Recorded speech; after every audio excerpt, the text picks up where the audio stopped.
Conditions were set under the Marshall Plan.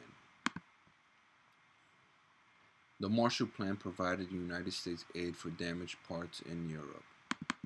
So after two great wars, World War One and World War Two, Europe destroyed itself.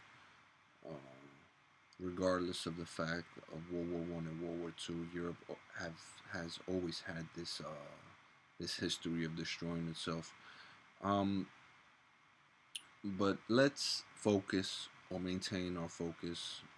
Let's prioritize the moment after World War II where we enter a Cold War. Now we have this new war where missiles and bullets are now being uh, fired against each other. No one's getting killed, all right? But it's more of like psychological threats or like launching a bomb. So like, hey, look at the new bomb we have, and then just blowing it up. But not causing any casualties, right? So here we go. The Marshall Plan provided United States aid for damaged parts in Europe. Europe was torn after the Great World War II. Soviet Union, they didn't hesitate. They went into, I believe, East Europe, and they began communite. They began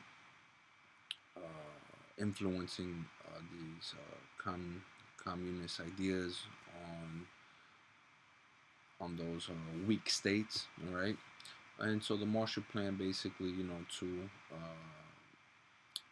to expand capitalism, what they did was they went into West Europe, right? And they said they initiated the Marshall Plan. They said, hey, listen, we're going to aid you. We're going to help you regrow, okay? We're going to give a rebirth to a Europe from our perspective, and that's the capitalist perspective, okay? That, on top of the Truman Doctrine, was a great combination, okay, uh, when it comes to fighting off communists.